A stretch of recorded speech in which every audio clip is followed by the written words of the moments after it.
Scott Burnside, ESPN.com here on the latest edition of Hockey Today, the podcast. We hear from Steve Ott of the red-hot Detroit Red Wings, and James Van Riemsdyk of the Toronto Maple Leafs joins us as well. You can find it under the Listen tab on your ESPN app.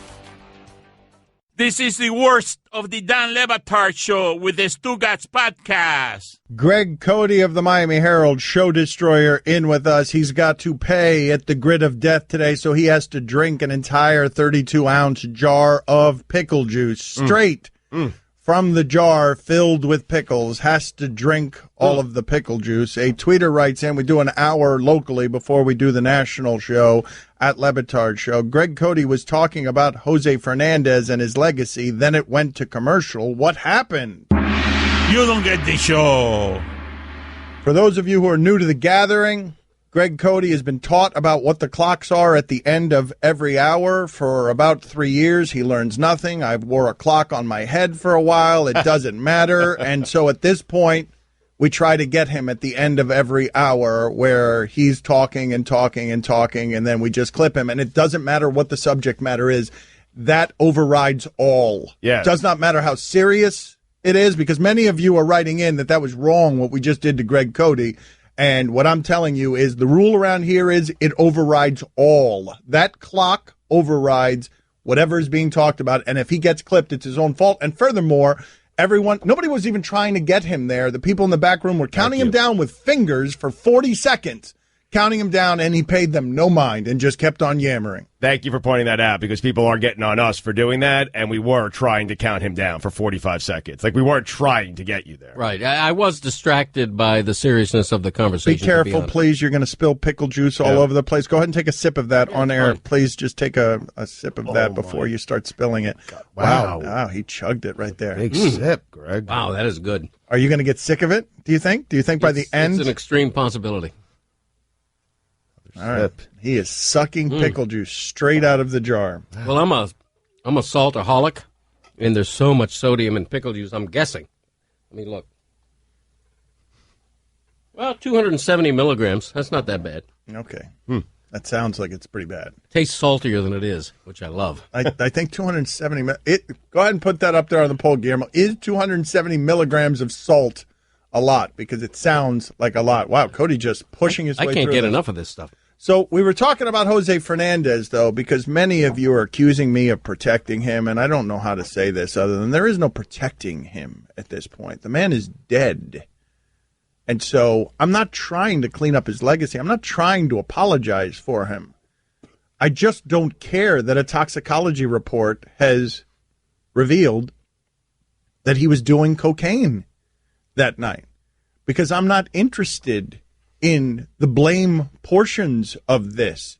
I'm not interested in having to announce he should have been more responsible. Right. He's dead, and that's final. I don't need clarifiers or qualifiers that make it more okay that he's dead because he had a hand in his own death.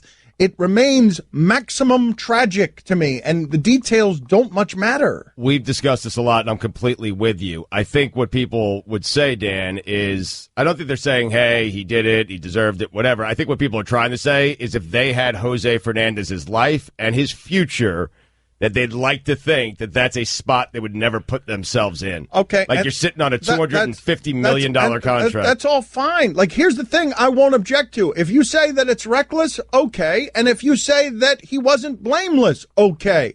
None of it fixes anything. No. Like, I don't mean to be nihilistic about this, but the need to place blame on him does what exactly? The need to point out that he was reckless seems self-evident and makes it no less tragic. Mm-hmm. Like, that's all. Well, I'm not forgiving it. Mm-hmm. I'm just not blaming him because it doesn't make me feel any better to blame him because he was a young kid doing something stupid and reckless with freedom he risked his life to find. Mm-hmm. To me, it just hurts all the more that the life is extinguished because of freedoms that he wouldn't have had in Cuba to get cocaine. Mm-hmm.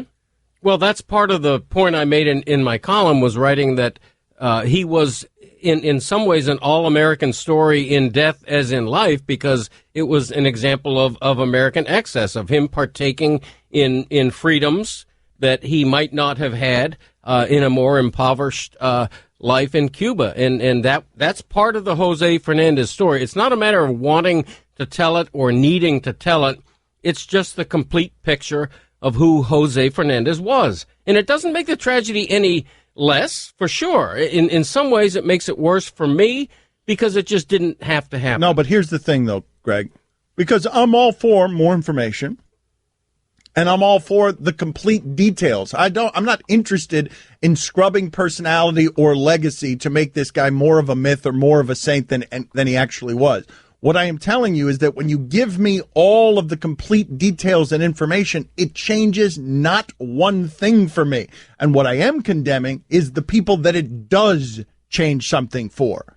Because you're not really and actually grieving if that is something that can make your grief even 1% worse. Mm-hmm. Your grief is at the maximum because it's a horrible story. Right. It doesn't make it any worse. It's the same. But, Dan, you understand, like, what the people are saying is when you get in a boat under the influence of cocaine, and I know you understand this, cocaine and alcohol, you're increasing the probability of something tragic happening to you. It's right, and it's still random. And there are plenty of people who have driven by that jetty in a boat on cocaine and have not had that happen to them. Right. Yeah, probably the vast majority.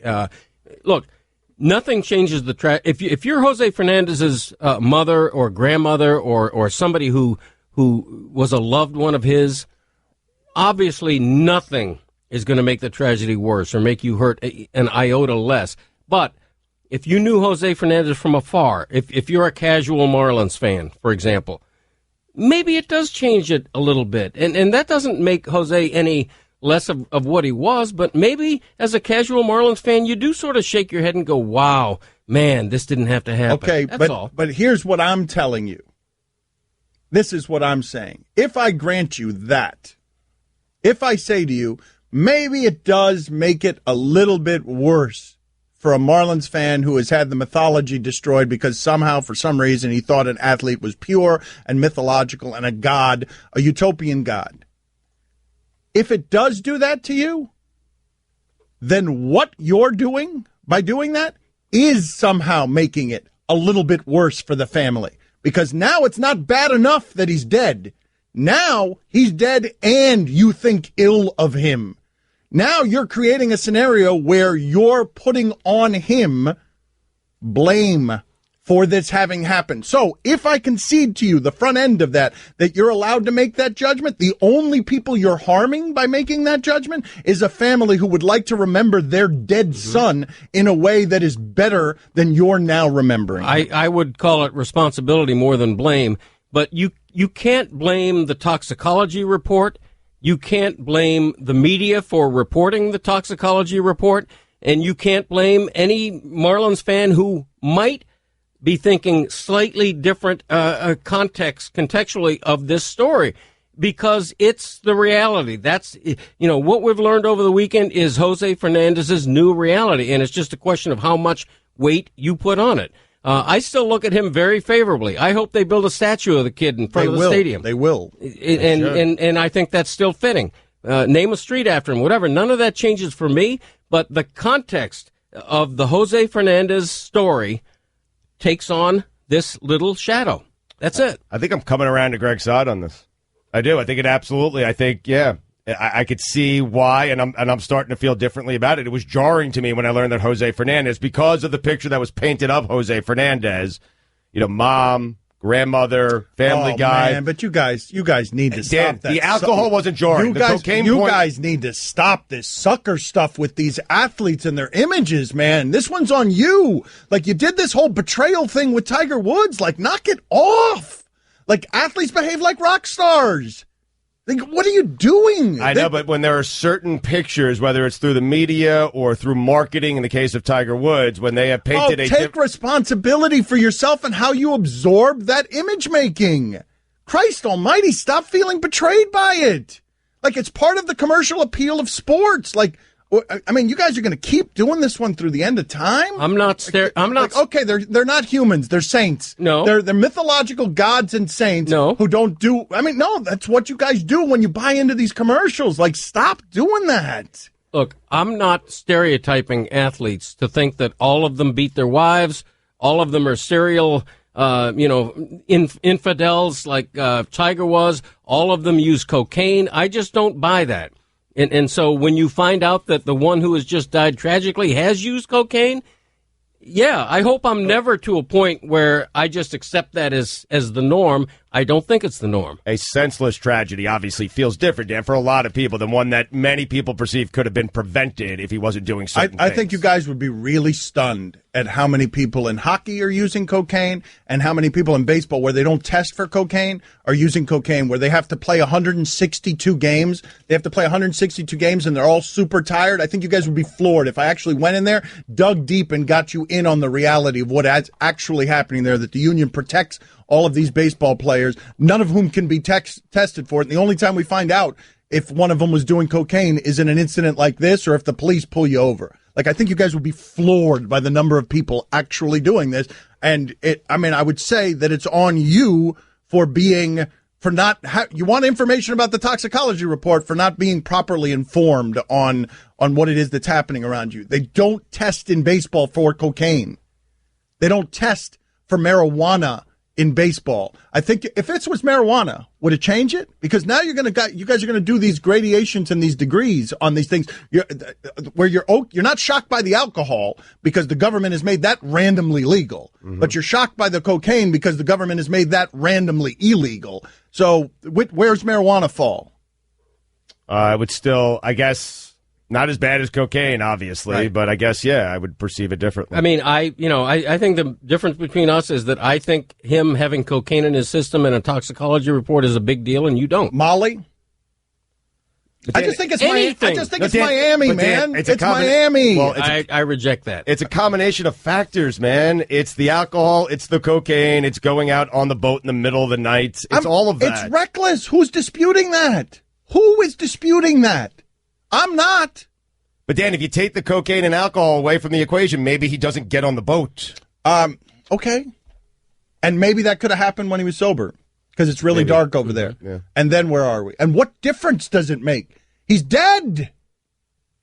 It completes the picture posthumously, doesn't it? It completes the picture of who Jose Fernandez was, and it doesn't make him a bad person. Maybe it shouldn't even change the way we think of it. No. See, that's the leap. That's where I object to the leap. No. I do believe that it's where people arrive, that it makes him a bad person who deserved what happened to him. That's the leap. Wow. Yes, that is the leap that I am objecting to. You think people are making a leap? Like, okay, he did cocaine, therefore he's a bad person? Yes, just like you made him a good person because you didn't know anything other than he threw 95 miles an hour. Just like you made him a good person, now you have this one detail that allows you to make him a bad person. But I'm not saying it makes him a bad person. It changes the way I receive the news of his death. That's all, slightly. All it does is make him human. Yeah, that's true. That's it. Stop making them saints. Don Batard. Green Acres is the place to be. Farm living is the life for me. Stugats. I just enjoy a penthouse view. Cody just bailed. This is the Don Batard Show with the Stugats on ESPN Radio. The World Series is on ESPN Radio. Catch all the action at 7 p.m. Eastern, presented by AutoZone on ESPN Radio, ESPNRadio.com, and the ESPN app. Greg Cody giving the Straight Talk is brought to you by Straight Talk Wireless. Best phones, best networks, half the cost. Mike, you know what was super surprising that segment? Mike Ryan said in my headphones, he doesn't do a lot of talking in my headphones. He's too busy talking too loudly in Stugatz's too loud headphones. He said to me, tone warning. Long after I deserved a $5 fine for my tone, Mike issued a tone warning. I get fined $5 every time my tone is bad. But what was weird about that is nobody on the text was complaining about that, which usually they jump right in to penalize me and charge me money. Nobody was complaining about my tone, but I know my tone was bad in that first segment. So I've paid $5. Greg Cody didn't realize that there were 20 servings in the pickle juice, not one serving. So he's not having 270 milligrams of sodium. He is having... It's 5,400 milligrams. The recommended daily consumption of sodium is 2,200 milligrams. So he's got the grit of death, and he's almost done with that pickle juice. He has sucked it down. So good. Does that include the pickles, though? I'll tell you what's going to be bad in terms of sodium count. The A1 since day one on Grid 4.0, where you have to consume an entire 12 fluid ounce bottle of A1 steak sauce. Oh, but this kind of stinks because Stan's right. It appears this is an easy one for Cody. Like he is. Well, we didn't know almost that, done. though. We were all regretting. Yeah. We were all fearing this. But Mike's right that the sodium probably includes the pickles, which he doesn't have to eat the giant pickles. Now, he made the decision to get a pickle juice that also has garlic, cut up diced garlic cloves in there. So that's a part of the fluid. He has to finish that, too. So his breath is going to be kicking a little bit. But he's almost done. Yeah, he's almost done. I think he's got, 4 fluid ounces left?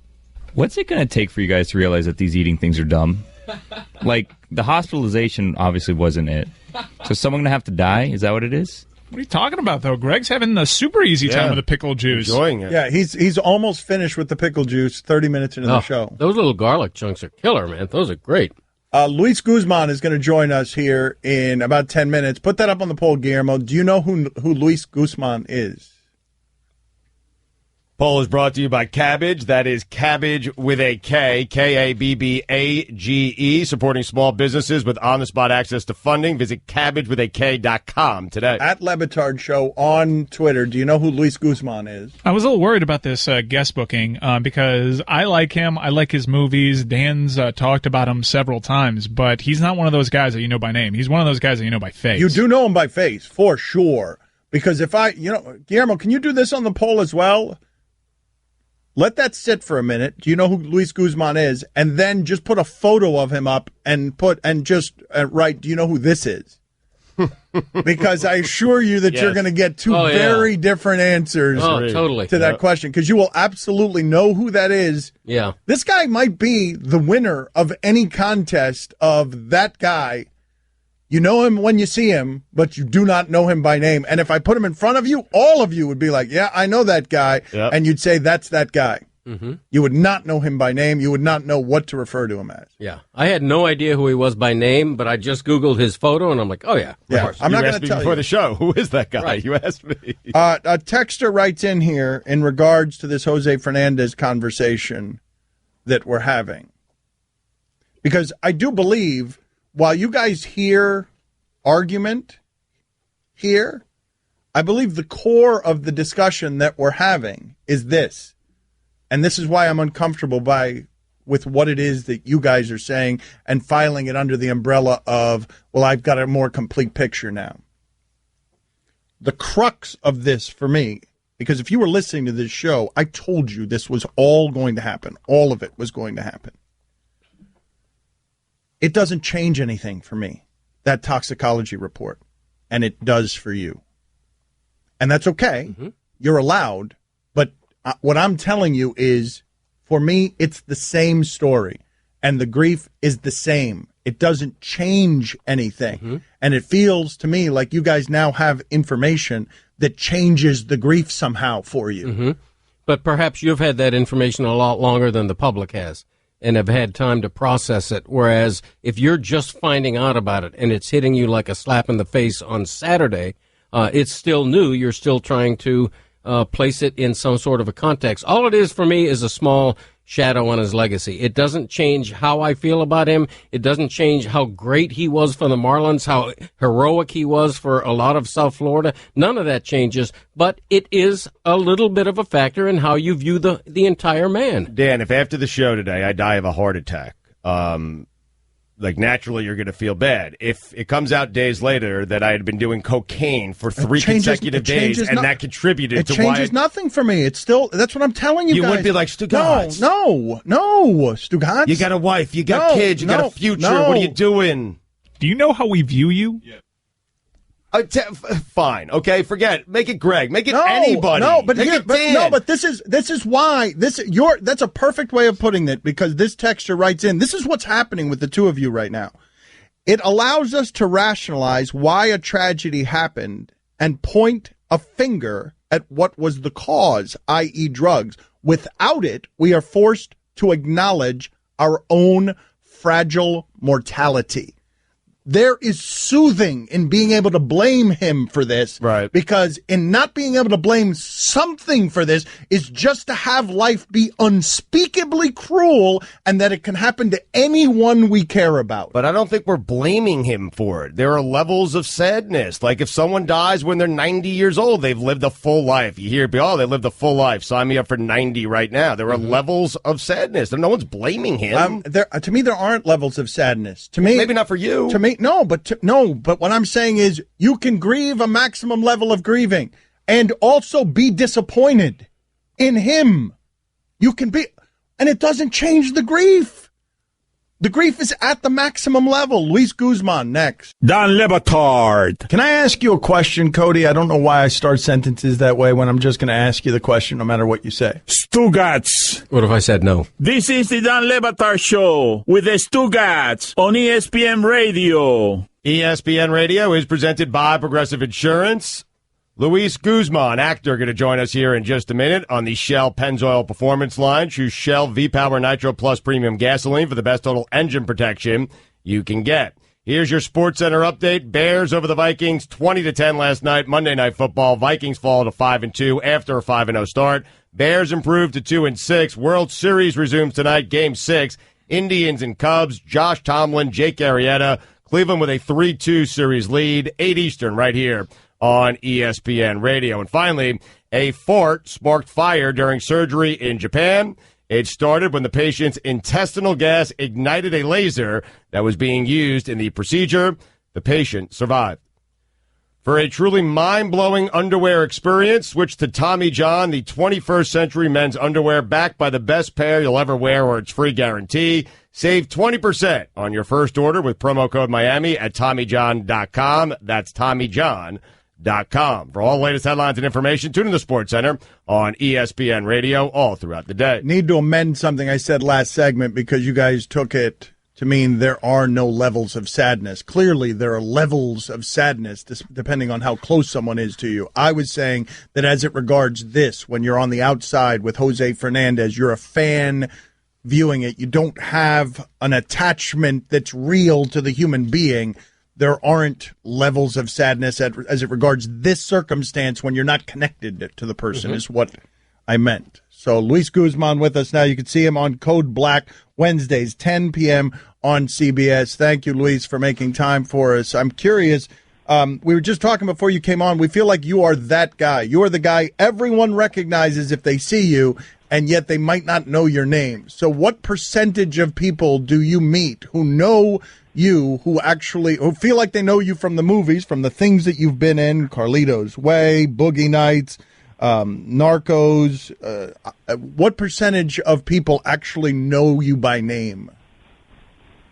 I think at this point it's 60-40. That's pretty good. That's pretty good. That know my name. It's interesting because last week this man stopped me with his son. Said, "Hey, can you take a picture with my son?" And I go, "Sure." And the guy goes, "What's your name?" And I go, "Marlon Brando." And he goes, "Oh, cool." And then he goes, "Hey, can I take a picture with you?" "Yeah." And he walks away and he says, "Thank you, Mr. Brando." But sometimes I have fun like that. Sometimes I have fun like that, But I guess for the most part, people do know my name. But I get called Mama a lot now because of Cold Black. That's what I'm referred to on the show. Well, what do most people want to talk to you about? Which role is the one they want to talk to you about most? Interesting. People love talking about the Count de Monte Cristo. Once in a while, people like talking about my role as Radames in Waiting. And it varies, man. I mean, people love my role in Anger Management, my role as Pachanga and Carlito's Way. It depends, man. I mean, it could be any, but I get it pretty much across the board, just different ones. Boogie Nights was kind of an accident, right? I read where it was sitting in your office for a long time, and you only happened upon Boogie Nights when you started cleaning up your office.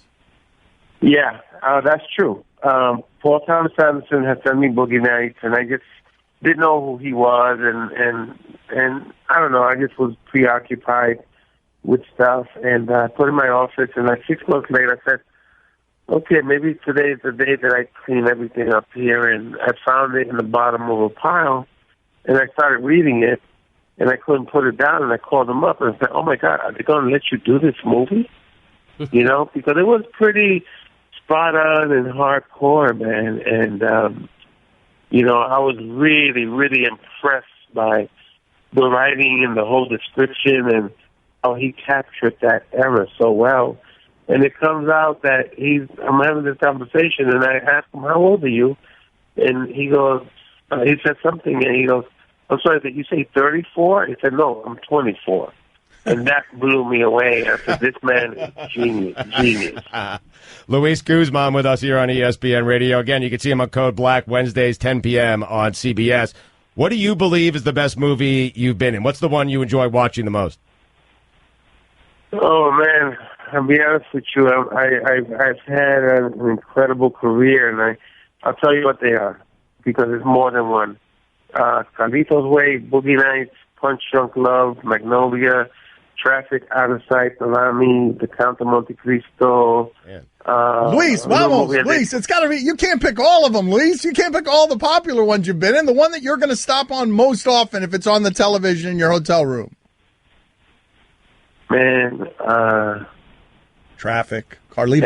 It has to be all. It has, you know, when they say that you have an abundance of riches, that's a good problem to have. And I can't. I mean, look, I love The Count of Monte Cristo because it was such a great, passionate movie. But like I said, I also love Junk Love, and I love Traffic, and you know, I love watching Journey to the Mysterious Island. You know, so you're not going to get just one out of me. Sorry.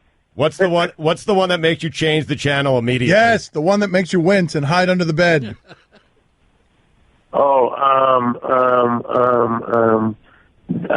Okay, let's see. Which one was that?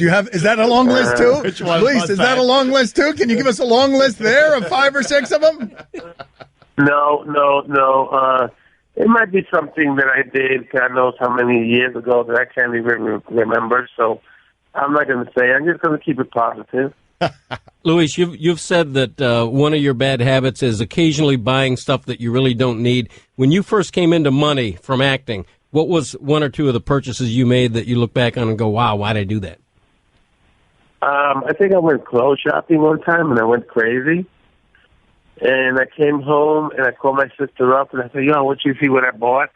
And every time I come out of my bedroom, and she's watching in the living room, and she's like, and it's like, "You don't like any of this." And she goes, "No, it's just not you."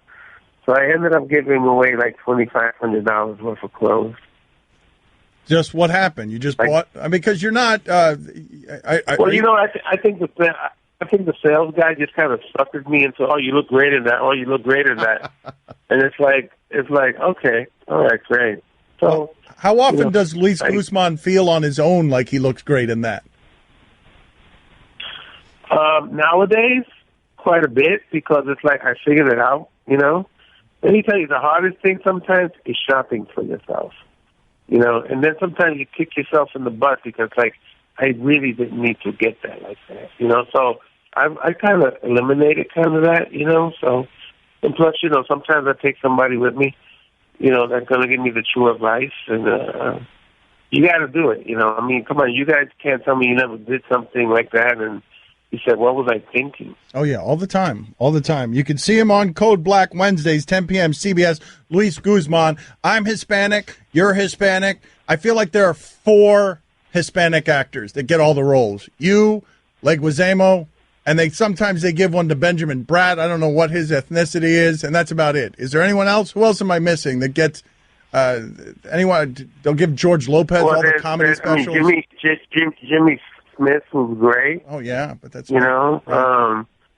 Vinny Laresca, who's working on that cop show with J-Lo in New York. But do you guys all run into each other at the auditions? Do you guys, like, is it the same 5 guys at every audition for a Latin guy in Hollywood? I'm not gonna lie to you. I don't audition. Nice. I just get offered stuff. Yes. Yes. Luis! Yeah. Luis, Bobby! Yeah. Bobby Luis! You know what I'm saying? So I know what you're saying. Luis does not that's audition. When did that happen? When did that happen? Where you just, hey, if you want me, call my agent. Oh man, I gotta say that must have happened. Nice. Like 22 years ago. Wow. Luis, way to go. Nice. Gangster. Yeah. Yeah, man. So Gangster number two. That's also a tribute to your work. You know what I'm saying? It's like in anything. You know, when you're starting out and you got a carpentry job, you know, and you build a reputation, you're going to be the go-to guy. The same thing goes for myself as an actor. You know, people see your body of work, and I want that guy, and you know, so you grow like that. You know, so.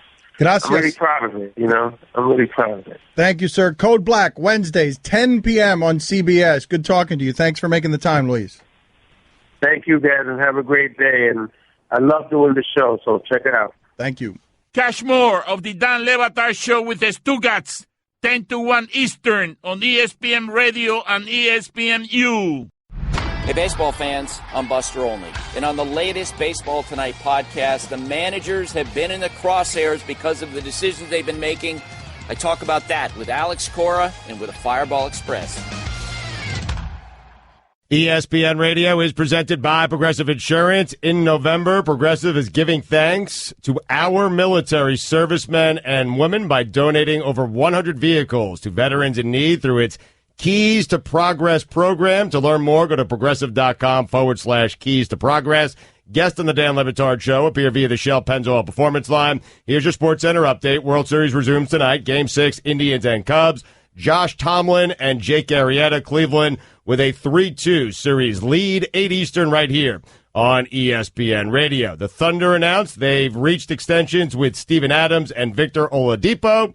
Adams' deal is 4 years, $100 million, sources told ESPN's Royce Young, while Oladipo's extension is for 4 years and $84 million, sources told ESPN's Jeff Goodman. And finally, according to scientists, chubby, older fathers are more attractive to women and live longer. For all the latest headlines and information, tune in the Sports Center on ESPN Radio all throughout the day. Plural. Woman. Woman. Woman? You made it singular both times during that read. Man, sorry.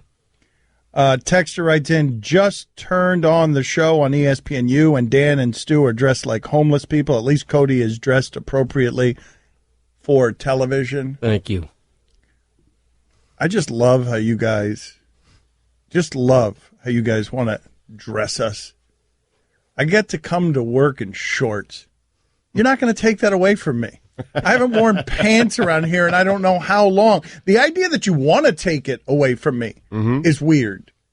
It is weird. Well, is there some jealousy there? I'm just wondering, because I tell people all the time, they say you're so lucky you get to go to work, you're wearing shorts, you're wearing flip-flops, you're wearing T-shirts, and I said, I've worked really hard, and by worked really hard, I mean Dan's worked really hard, and I've just ridden his coattails, but I've worked really hard riding Dan's coattails, so I never have to wear a suit in my entire life. Suit, man. I don't like wearing suits, man. Pablo Torre's wedding this weekend. Such an inconvenience, man. He's making everyone go black tie. I wouldn't go. I mean, it's just wrong. It's wrong.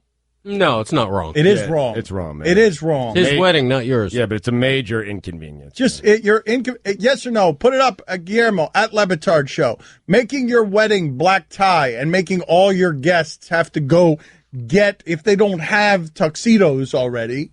You know why he's making a black tie, right? No. Because of people like you. This is because you've never been in a wedding. You put black tie on there because, oh, no, there's a very strict code. I better not come in wearing a Tommy Bahama shirt. It's the jerk move, man. All right? There's only one other time in your life that you willingly choose to tie a knot around your neck, and it's at the end of your life when you're ending it. It's one of the things that Cuba gets right. The Cuban government, guayaberas everywhere. Nobody's wearing ties. So let me get this straight. Pablo's wedding is not about him. It's about you. That's right. It's also not about Pablo. It's about his wife, his bride. Right. It's a huge inconvenience to make to make your guests have to go out and rent tuxedos. And now you know what I'm going to be doing? I'm going to be wearing the pants of some guy who at the last wedding, God knows they ended up on the ceiling fan because he was having sex and he vomited all over the pants because I got to rent a tuxedo because I don't want to buy my own tuxedo because how many times am I going to wear it in my life? 3? Mm-hmm. Why are you guys all staring at me? I feel like I'm right on this. Oh, you're so wrong. You're so wrong. You can afford to buy a tux. Yeah, you should buy a tux. I mean, if you're worried about that, if you're worried about... I can afford to buy a tux, but then the terrorists win, man. The tuxedo terrorists win. Yeah, I can afford to buy a tux. But more often than not, I should decline your wedding invitation. Because I don't want to go anywhere where I have to dress like that, ever. Right. Well, I'm with you on that. Like, I don't... Like, a black tie affair is, like, that's a quick no for me. Can you Periscope you going to Mr. Tux and getting fitted? Because this is just like one of those... Oh, no. I'm not going to Mr. Tux. Allison's already working on this for me. Allison's bringing in some tailor to here, and I'll pay him whatever it is I got to pay him come take some measurements. So highfalutin. That's right. This guy. Man, this is not my fault. This is not my fault. This is Pablo's fault. And I'm telling you, Guillermo, put that on the poll right now. Making your wedding black tie inconvenient to the guests or not? You haven't gotten measured yet? The wedding's this weekend. Yeah, whatever. I'll buy a tuxedo in New York if I have to. I am with you. It's inconvenient. What makes it more inconvenient for you is your unwillingness to buy a tux. If you bought a tux, it wouldn't be that inconvenient. Right. Okay. It'd already be fitted. You'd have it sitting in your closet. But it would still be inconvenient because I don't want to dress like that. Well, sometimes you got to do things you don't want to do. Okay, and I'd like to not do them for someone else out of their love because they're inconveniencing me. Really? Yeah. That guy. By the way, I was just recently fitted for a tux. I didn't have the guy come to me. I actually went to the tux place. I was in and out of there in 10 minutes. It was a breeze. Not only that, I enjoyed it. You're also cheap, though. You're notoriously cheap. It's true. In fact, I rented a cardboard tux. That's how cheap I am. Hold on a second.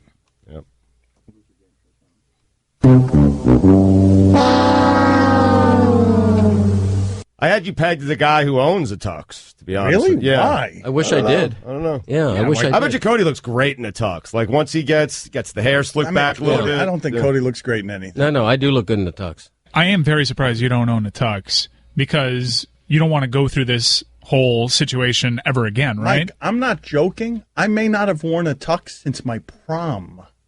I'm not even kidding. I'm trying to think of the last time I put on a tux. And the tux for my prom, it was so long ago, it was Miami Vice style.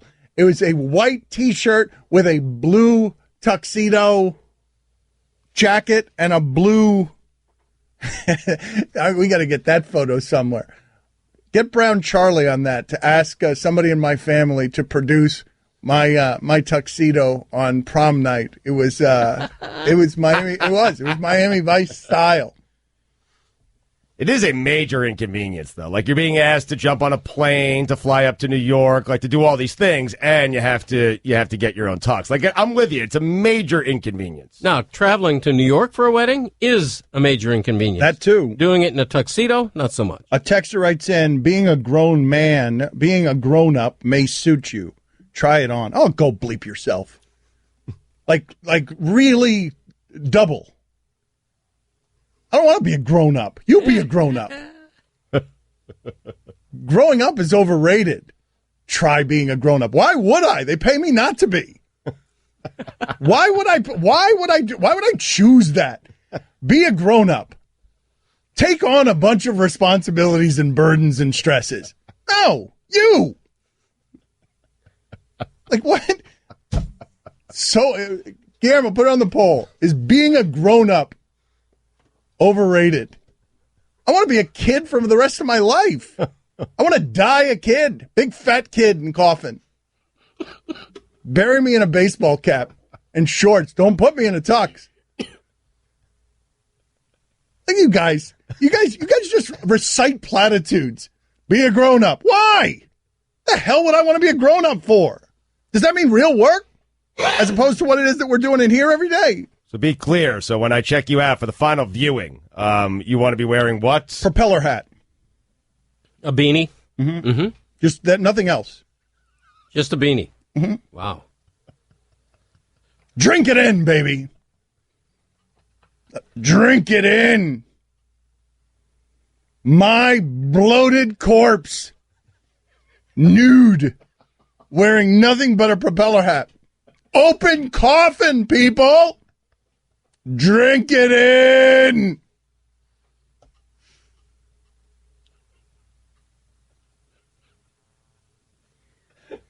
Drink it. Cha-ching! Cha-ching! Time for some ads. I'm sorry, Roy looks dismayed. Why? Because he drank it in. That's right. I want to spit it out. You cannot spit it out. Keep it in your mouth. Come on, man. Seriously, man. Oh, God. Like mouthwash. Like mouthwash. Oh! Get it in your gums. Make some of it go down the wrong pipe.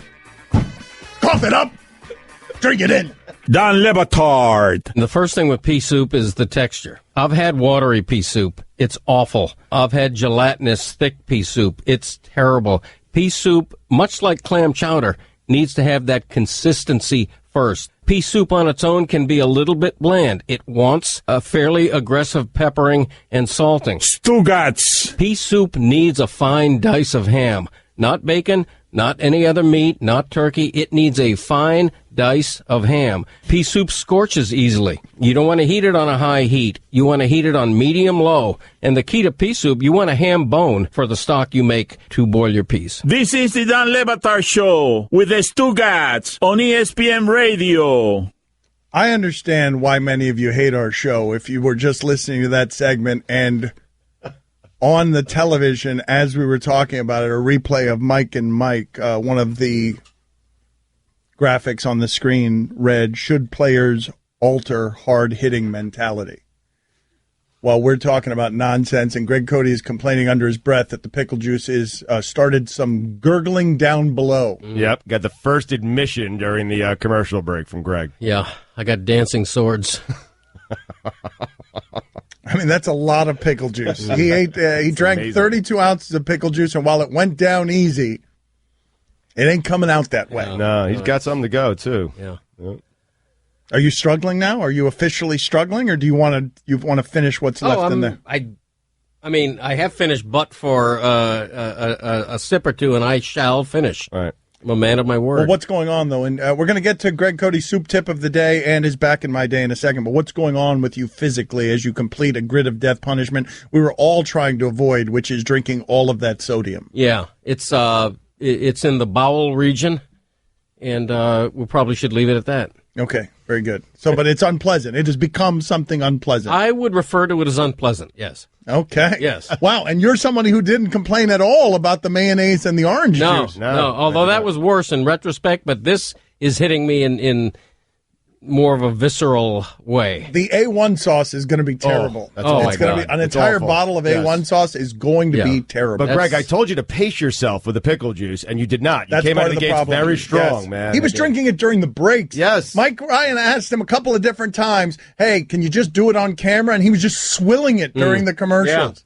Yeah. No, the first half of it was like really good. Right. And then the second half really became toxic. Well, we've got another layer to this that is getting complicated. Last week it was pointed out to us that having Roy semi-nude and commenting on his muscles, Dominique Foxworth came on with us, called me a slave master. I believe he called he called Roy worse than that. I mean, he kind of did. He called you a house. No, like...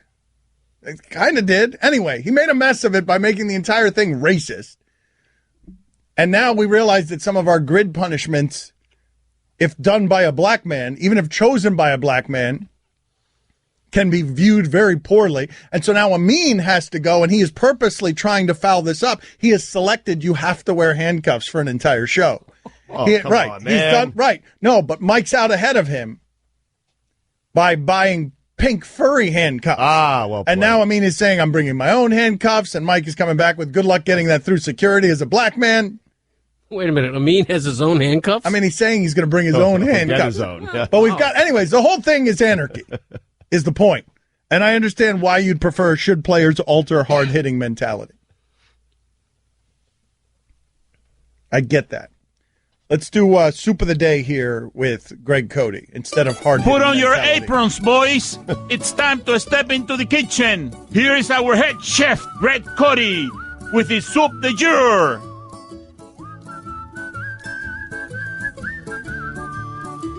Hey, don't throw away that jack-o'-lantern. Repurpose it.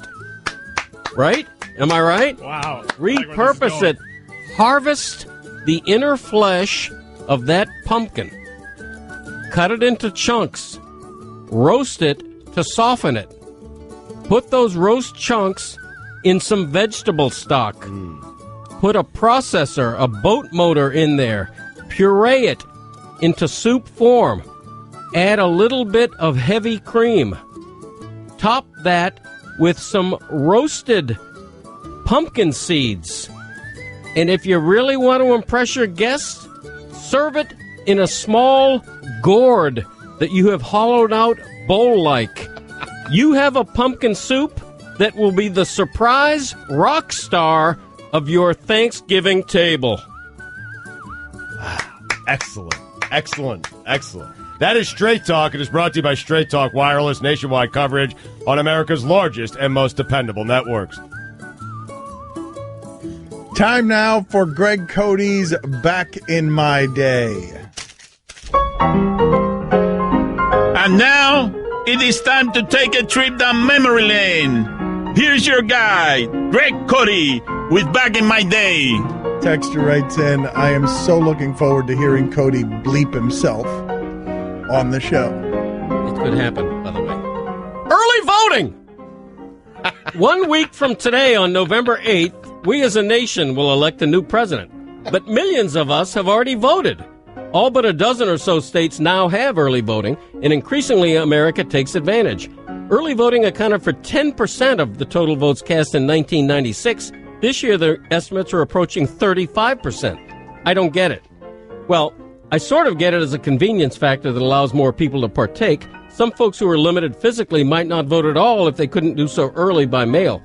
But for the rest of us, why would you want to vote early or by mail? The hurly-burly and long lines of Election Day are integral with the thrill of democracy. You should want to be hands-on with the experience. What would you rather do, actually go to the Grand Canyon or get a picture of it in the mail? You know, back in my day, you used to walk into a voting booth. There are no booths anymore. You used to pull a lever for your choice. Ain't no levers left. Can't even find a decent hanging chad nowadays. Technology has streamlined everything, but the worst thing it's done is emasculate Election Day. What's with our obsession with convenience? That's just lazy us looking for shortcuts all the time. Imagine if voting early caught on in other ways of life. Trick-or-treaters came to the door last night and were disappointed when I told them, sorry, we had early Halloween this year. Had bags of candy ready a week ago, but nobody came by, so Greg Cody had to eat them all by himself. Birthday in February? Why not celebrate it next month? Beat the rush. We all know people who have already finished their Christmas shopping, all online, of course, and delight to brag about it, right? We hate those people, and yet many of us regard early voters as some vanguard of enlightenment. No, it's just that nobody wants to wait their proper turn anymore. Everybody wants to cut in line, cheat the calendar. Relax, people. Election Day is Election Day, and I'll be there next Tuesday, as God intended, waiting in a long, humid line I could have avoided, flask on hip, jostling and hooting amid escalating tensions between heavily armed opposing voters. That, my friend, is America. Now remember to get out there 1 week from today and vote for the candidate of my choice. I'm Greg Cody, and that's how it was back in my day. Yes. That, of course, is the Wedgie of the Week. It is brought to you by Tommy John. The future of men's underwear is Tommy John. Save 20% on your first order with code Miami at TommyJohn.com. That's what? The Wedgie of the Week. All right. Fair enough. Got a couple of football stats for you here. Do you know who's leading the league in yards per reception? I think I have this right. I'm going to need someone to look it up for me to confirm it. Yards per reception, leading the league. You want to take a guess? I'd guess Julio Jones. Wow. Antonio Brown? I think it's Gronk. Really? polar bear. That's a little bit crazy, is it not? You would be right. A tight end? 22 yards per reception ahead of Sammy Coates, who all he does is catch bombs. That's crazy. Crazy. Here's what's crazier. How about this? You want to guess which team in the NFL is 15-2 in its last 17 games?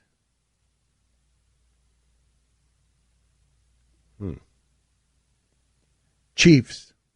Wow. Come on. How about that? Come on. 15-2 in their last 17 games. Which one's a more stunning stat there? I think the Chiefs. Yeah. Yeah. Andy Reid, baby. You know, it was actually 6 on this list that I found it kind of stunning. A running back, Spencer Ware for the Kansas City Chiefs. A running back, and they pass to the running back a lot. He gets 18 yards a catch. Yeah, but he's broken off some big touchdown catches. Like he's screen pass and broke them off for 70 yards. Where is T.Y. Hilton on that list? FIU's own. He's got to be up there. He's 19th. Julio Jones, which was Stugatz's guess, he's 4th. Antonio Brown? That's what the segment's going to be now? Yeah. You just asking? Mm-hmm. Don Le Batard. Devontae, I wanted to congratulate you for the great season you had, and obviously the highlight of that had to be named the MVL, the most valuable Lobo. God. And I'm curious, where were you when you first heard that you'd won, and what did that mean to you exactly? When I heard of what now? Stugatz. Devontae, the name of his fantasy football team is Greg's Lobos. Greg, that's your contribution? Honestly, asking him... I mean, to be honest, I don't know nothing about fantasy. That explains why he didn't attend. Shut up! This is the Dan Le Batard Show with the Stugats on ESPN Radio. The Fall Football Tour on ESPN Radio is brought to you by Dr. Pepper, reminding you that Russillo and Cannell will be live from Baton Rouge this Friday covering the Alabama-LSU matchup, the College Football Playoff Trophy, presented by Dr. Pepper. Dr. Pepper, it's a college football tradition. We're going to get the Reaper in here in a second. Greg Cody's going to go to the bucket of death. Many of you are writing in because we had Luis Guzman on, and I was making the joke that there are like 4 actors in Hollywood that Hollywood goes to for its Hispanic actors. Benjamin Bratt, Luis Guzman, Danny Trejo. I meant fringe actors. Leguizamo. I didn't mean Andy Garcia, Antonio Banderas, Benicio del Toro, the guys who get starring roles.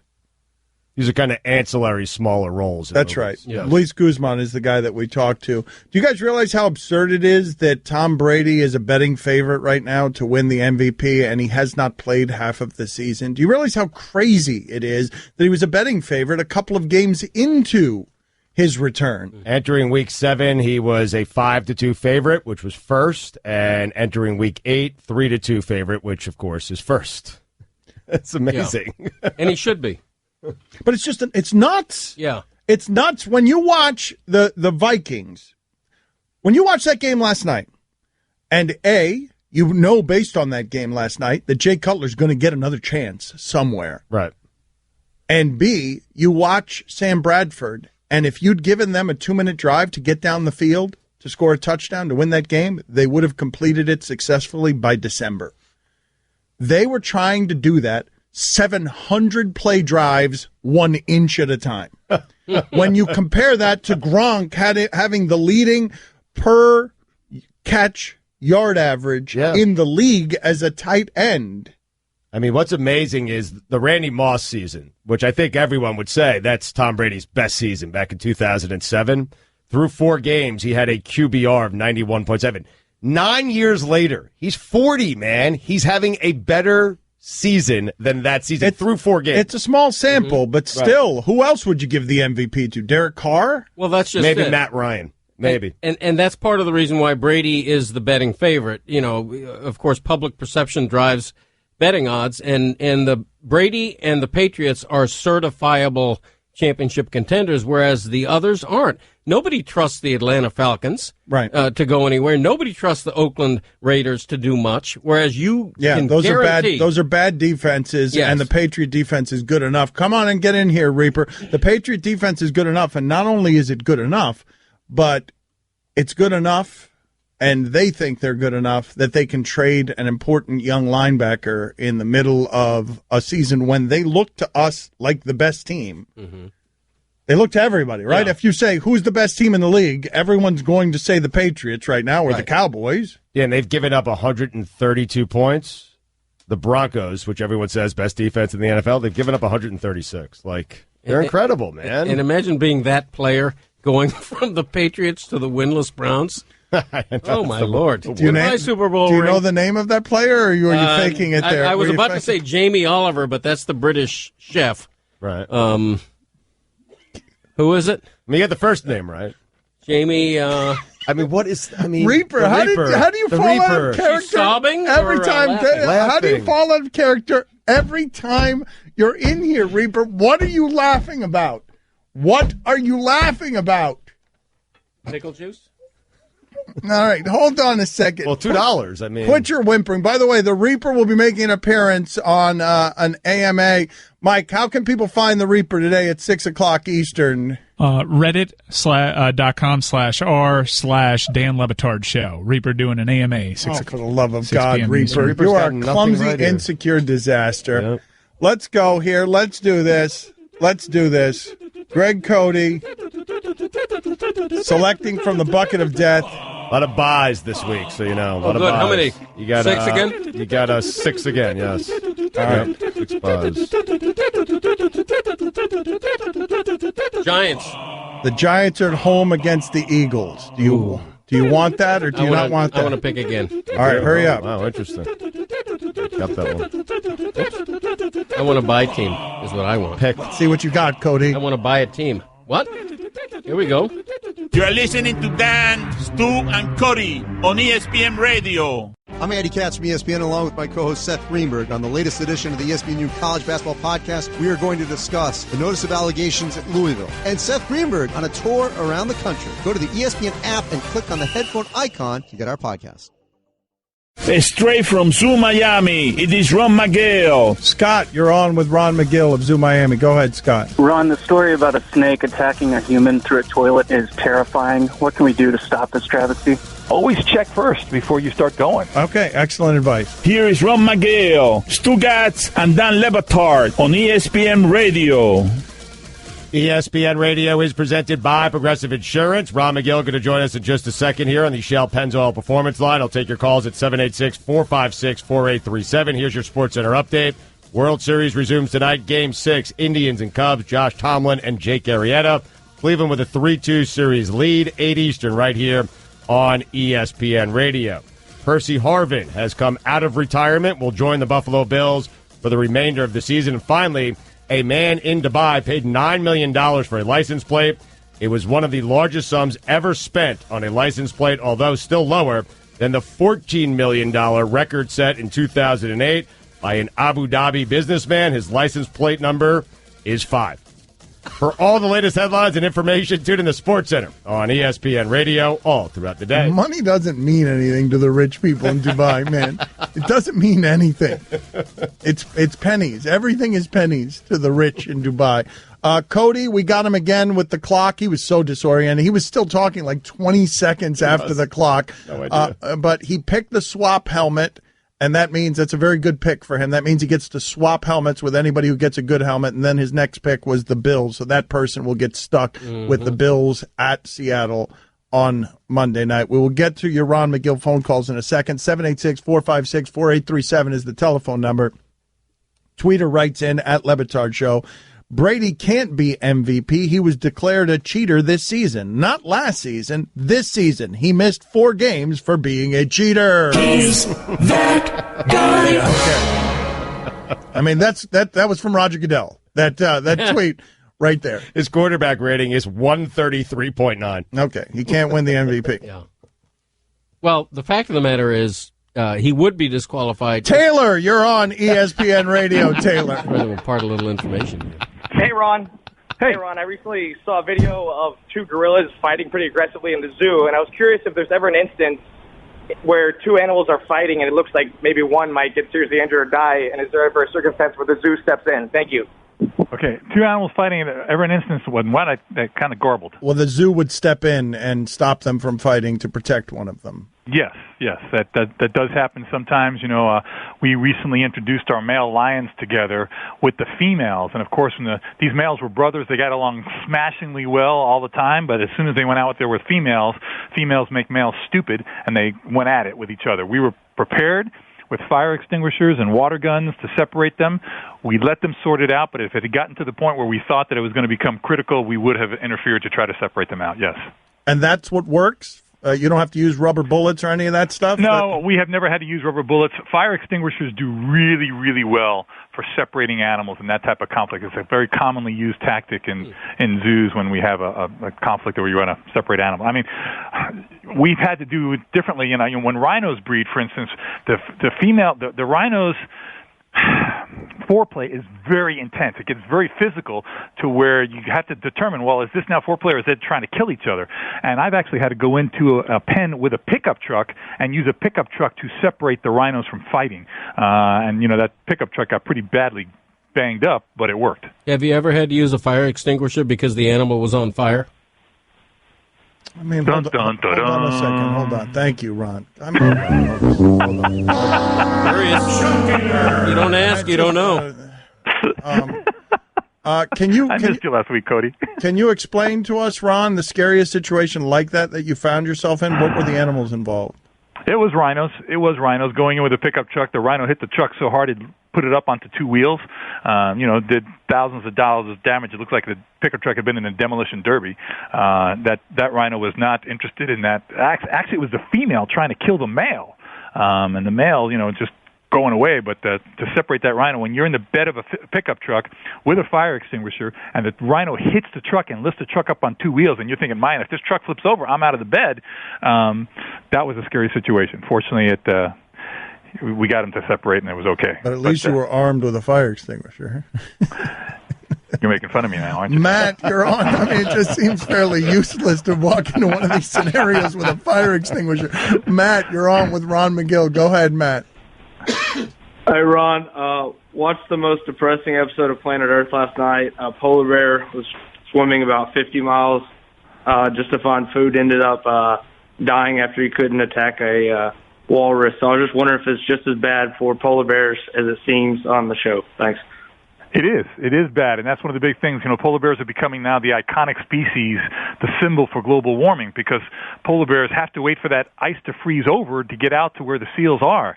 And when the ice isn't freezing over and they're really hungry, they start swimming. And polar bears can swim many, many miles. But now it's getting to ridiculous distances where they're actually finding polar bears that drown. They become so exhausted swimming looking for food that they actually drown. So some people speculate, well, are polar bears now, they've had polar bears actually come on shore and start feeding on things like terrestrial mammals. Is that going to be an adaptation? Are they going to start competing with the Kodiaks and the grizzly bears? No one really knows, but the bottom line is the normal way of life for polar bears is being stressed to the limit right now because they cannot get enough ice to get out to where they have to go. Ryan, you're on with Ron Magill of Zoo Miami. Go ahead, Ryan. Hey, Ron, do dolphins go anywhere to sleep, or do they just kind of float around in the water? It's a good question. A lot of marine mammals, they found that they are able to use half their brain and turn it off. Same with some birds.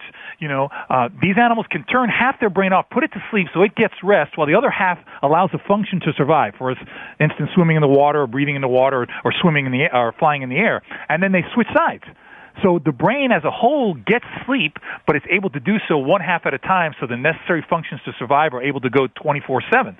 There's a bird, a swift, that can actually, it starts flying, and for 10 months it never lands. 10 months! This thing flies. It never lands. But it's able to literally shut off a brain and be able to glide and follow wind currents and not have to be able to land and still fly while half of the brain is sleeping. I feel like Stugatz can do that. Are they more vulnerable? Are the animals more vulnerable when that's in that state? I would suspect yes, Dan. I don't know for sure, but my gut tells me that yes. It's not at full form, full brain function is not going. It can't be at its full alert form. So my suspicion is that yes. Sarah, you're on with Ron Magill. Go ahead, Sarah. Hi, Ron. I'm just curious, is there any point to jellyfish other than to terrorize people? Yeah, they're actually a huge source of food for many, many other animals.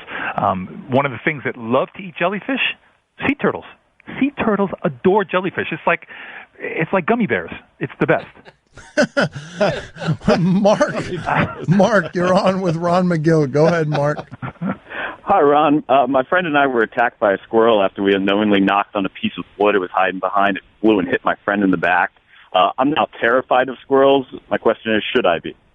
Not necessarily, but squirrels, people look at squirrels like, oh, they're so cute. Let me tell you something. You guys remember the rabbit and Monty Python and the Holy Grail? That's what squirrels can turn into. Okay, these are animals that they're really cute when they're babies. People raise them, and then all of a sudden they turn into like these little monsters. Squirrels are rodents with nice furry tails, big cow eyes that look cuddly, but they can become very aggressive. That's not to say that when you come across squirrels in the wild, they're going to come chasing after you. You probably startled that squirrel, and as a reflex, it just went after you because it didn't know what to do. I wouldn't worry about the rest of them. Just don't try to be their friend. Logan, you're on with Ron Magill. Hey, Ron. I'm always at the dog park, and there are so many dogs that try to mount my dog.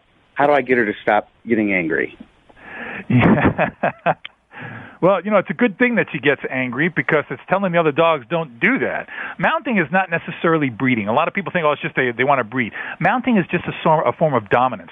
Female dogs will mount other dogs because this is a way that they display their dominance. And she's just saying, you know what, I'm acquiescing to that right now, but I'm not happy with it. I would not tell her not to do that because it's very important in the social hierarchy within a dog park that dogs establish themselves the way they're supposed to. Let them sort it out. So I would not chastise her for doing something that's instinctive to tell the other dog, hey, I'm not cool with that, stop it.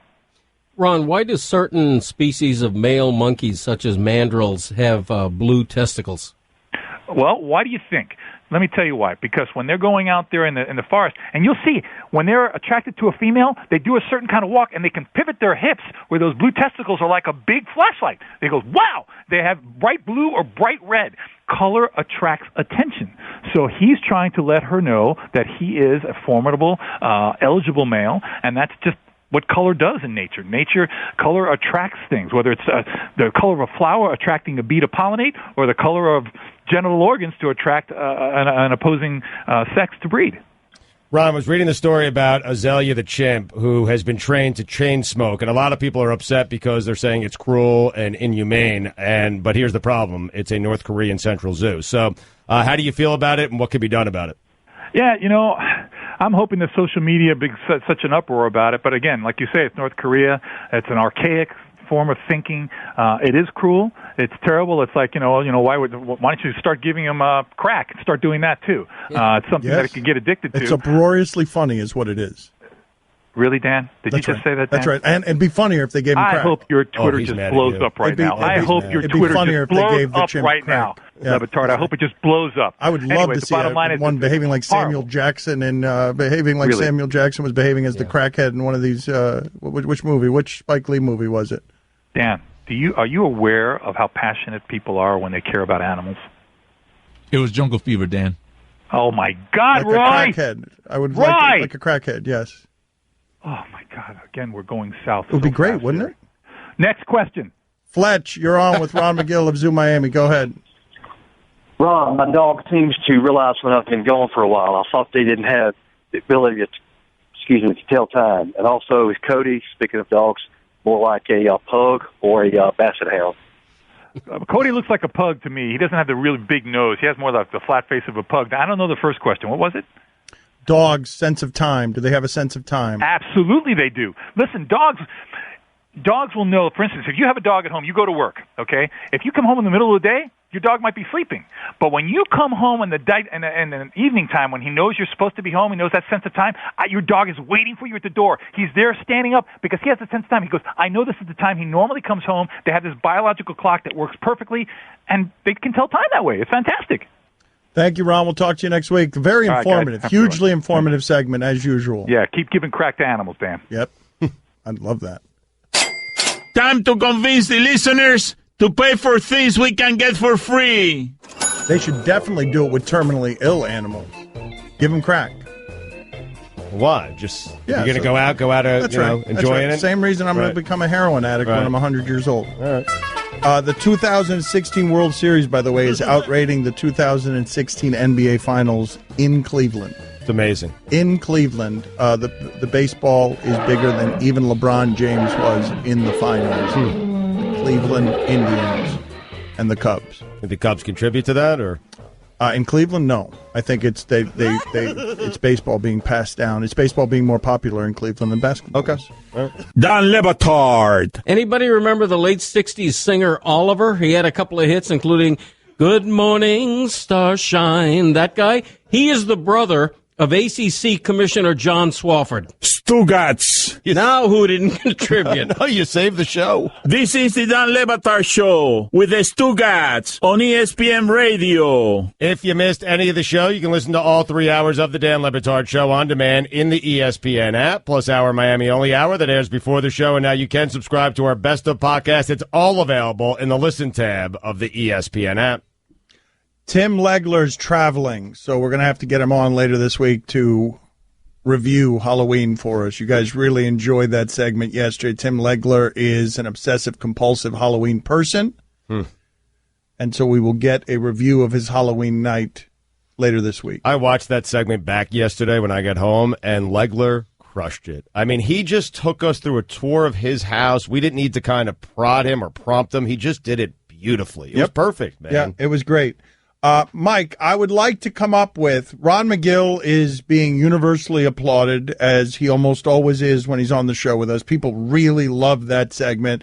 It was unusually informative this week, even though it's usually unusually informative, if I can say that without sounding ridiculous.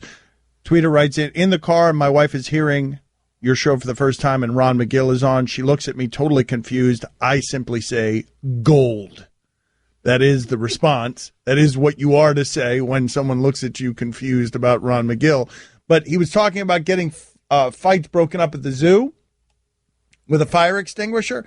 And what I would like cleared by Human Resources and agreed upon right now is when Stugats or Greg Cody at some appointed time do something that is so universally frustrating that I can spray them with a fire extinguisher. What can we agree on? Come on, it's got to be fairly extreme, obviously, but what can we agree on? What would you guys be willing to agree to?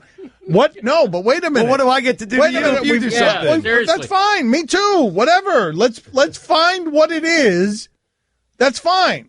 It doesn't have to be just me doing it to you. Let's find what we can agree on that is okay by everyone, just like we've got a fining system here that fines people for misbehaviors. Let's find some extreme thing that when it's done, you would be agreeable to getting a fire extinguisher blast. I think it'd be visually great on television if we were to start doing that. So let's figure it out. Man, you guys recoiled. Of course, we'll do it to me too. You guys really recoiled. And I'll tell you why you recoiled, because you know that you deserve it. You recoil because you know you're going to do something that deserves the fire extinguisher, because Cody's done about 9 of them today. Right, and I've had days like Cody is having today, and so that's what was running through my brain, through my prism, is how many times you would do that to me on one of my bad days. And I don't want to be blasted with a fire extinguisher. Okay, but it'd be funny, and let's figure out how we can do this. Okay, I'm really going to send this email now, okay? Yes, please do. Dan would like to spray the co-host with a fire extinguisher. Whatever agreed upon, I want to agree upon That's an it. important detail for me to include in the email. Thank you. Thank you. Please do that. All right, but I get to use something on you in turn. That's fine. No, you could use the fire extinguisher What if I on want me. something else? I would prefer like an electrified cattle prod. Fine. Okay. I mean, it just Agreed. feels dangerous. How about like a taser? That feels dangerous as well. That's fine. You guys, but your guys are the one here worried about a little mist in your face. How about a super soaker? That's not as visually funny on television. Oh, it is. I believe that it is. And it came from a texter, and I think it's very, very funny. I mean, those things. I mean, I'm telling you, Dan, if you pump it up enough time, that water comes out hot, man. Oh, it does. Yep. Right in your face. Especially up close. It would hurt. It would hurt. I think, all right, put that up on the poll, Guillermo. Funnier, super soaker or fire extinguisher? Because I think visually funnier is the fire extinguisher. Fats and Info, we're going to put you on an impossible assignment here that's also a great assignment. You guys are always accusing me of inserting race needlessly into conversations. I'm going to do it right now, totally gratuitously.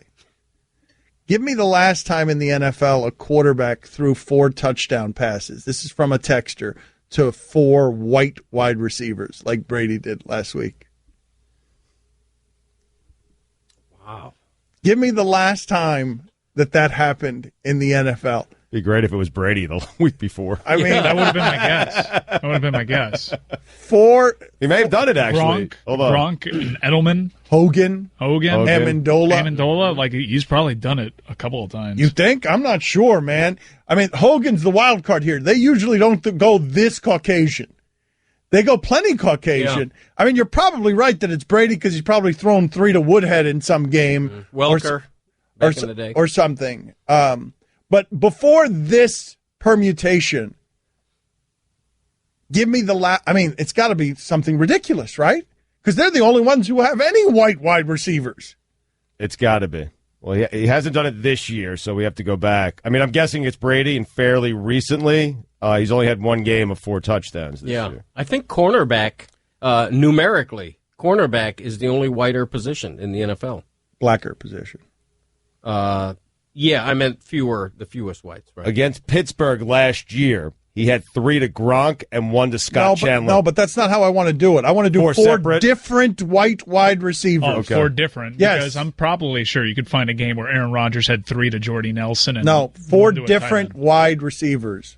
White receivers. Good luck with that, that's an Chris. NFL first. I bet it is. I keep trying to throw things out there to make it easier for you, and he keeps shooting it down. It can't be an NFL first. There has to have been a time when the majority of the receivers were white. Yeah, but back then, nobody passed. Back then, the leading guy had 12 touchdown passes all year.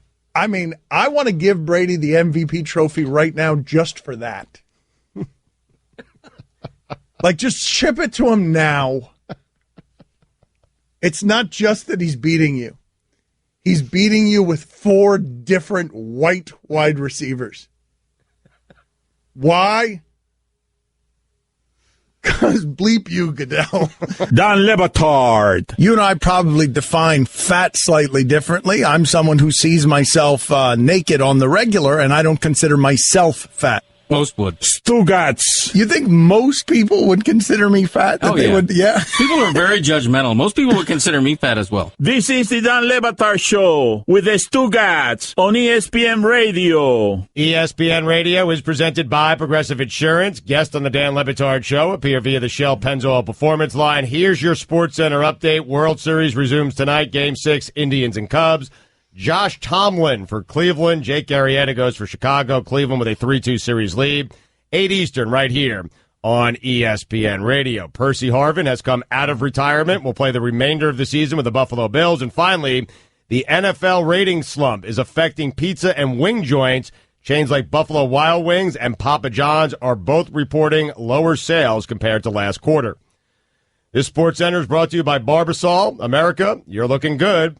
You're shaving with Close, comfortable Barbasol shaving cream, Close Shave America, Close Shave Barbasol. For all the latest headlines and information, tune in to SportsCenter on ESPN Radio all throughout the day. You can tweet the show at Le Batard Show on Twitter. Tweeter writes in, not understanding racism. So you rail on racism all show, but then you want the NFL to keep track of a racist stat. Not a racist stat. It's just pointing out race. You guys are always doing this. So many of you do this where any conversation about race is racist. No, just pointing out that the receivers are white. No racism there. Just they are white. That's a fact. And 4 of them, Tom Brady threw to this weekend for touchdowns. That's a fact. Also, that doesn't happen very often. That's a fact. Because most of the receivers in the NFL are not white. We're bringing in backup to help Fats and Info with this. We're bringing in actual ESPN stats and info. Now, Fats and Info, to his credit, found a time where Brady threw 4 touchdown passes to white receivers. However, 2 went to Wes Welker and 2 went to Gronk. We're looking for 4 unique white receivers. Right. Brady's going to corner the market, and the Patriots are going to corner the market on touchdowns to white guys. In fact, I'm going to go ahead and proclaim them the record-breaking, never to be broken. I agree with you. Yeah. This is Joe DiMaggio's streak. Yes. Brady has thrown more touchdowns to white wide receivers than any quarterback in the history of the NFL. I feel like that's fair to say without looking it up. Maybe you can get lucky with a game that Manning hits Stokely and then a tight end and a backup tight end. Yeah, that Tammy guy. That Tammy guy. You get Dallas Clark, Tammy, and Stokely in the game, but we're still needing number 4. Yeah, it's the fourth one. That's what I'm saying. Their fourth was Marvin That's Harrison. what I'm saying. That's right. Hogan's the wild card. This is the one. This is what's making it like a puzzle. Yes, Hogan sneaking in there. Trying to think of teams with multiple white wide receivers. Mike, don't you have a sounder that makes me a superhero that flies in to talk about race and then disappears? Don't you have that somewhere? Yeah, it's off like the main sheet because we replace it with Matthew McConaughey for all our race discussion. So give me a second. All right, that's fine. I'll wait you up. Did you guys get mad at all at the Vikings last night? Mad in what sense? I had them in the grid of death. Yes, I found myself getting very, very mad at the Minnesota Vikings last night. I'm just tired of that kind of football. I'm tired. That's how the Vikings are going to lose in the playoffs. Their defense is going to be very good, and they're going to be undone by their offense because they can only get 10 points. You have it there?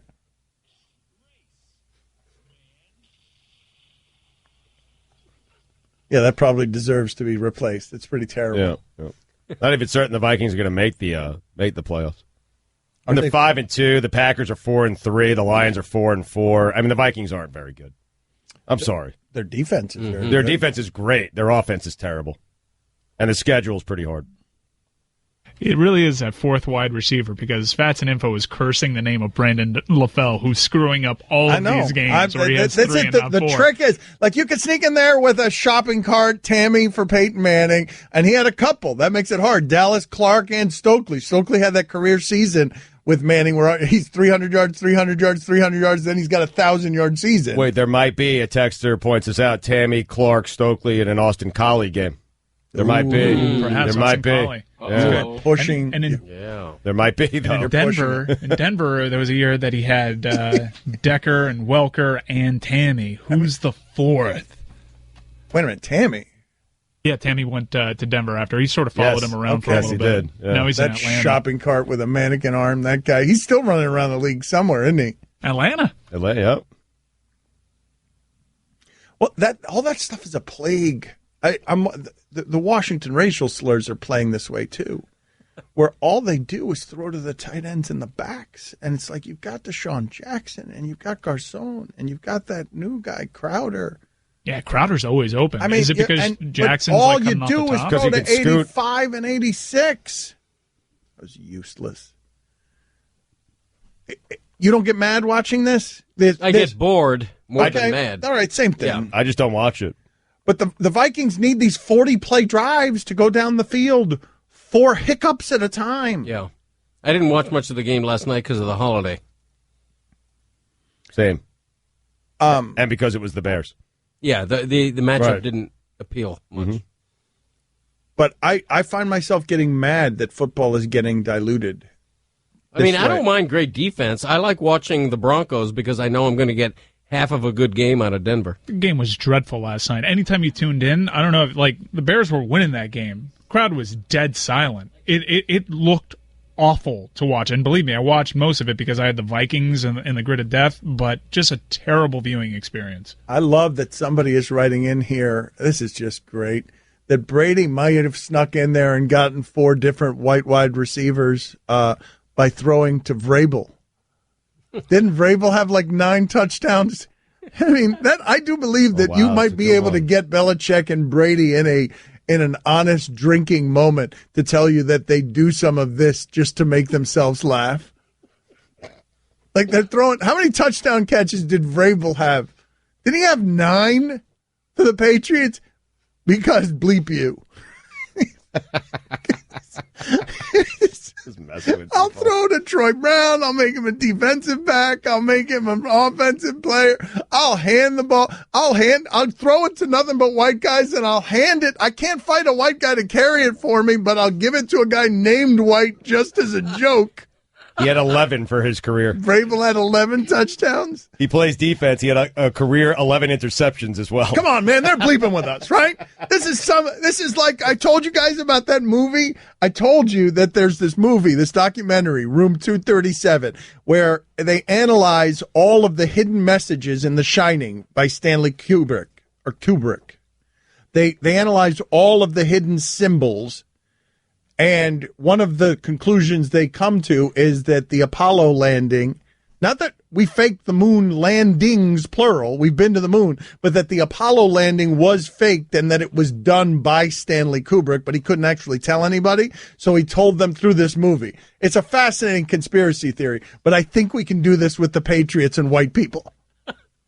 I think we can figure out how to do this, where one day it's going to be revealed in a 30 for 30 that Belichick was doing this as some sort of inside joke between him and Kraft. That's how good I was. I won with white people. But let me explain it to you. It's not just that. It's they have these inside jokes that are smaller. Like, you watch what I do with Ninkovich. I'll do it with Ninkovich and Guzkowski and Gronkowski. We'll do it with those names. But also, I'm going to throw 11 touchdown passes to my linebacker. What? Poor Chris is getting desperate. He just screamed out a whimper. Is Marcus Pollard white? You can listen to the Dan Le Batard Show with the Stugats 10 to 1 Eastern on ESPN Radio, and you can watch on ESPNU. Oregon brings an offense averaging over 40 points per game into the Coliseum to face the red-hot USC Trojans. Coverage begins Saturday at 6:30 Eastern on ESPN Radio, presented by Dr. Pepper.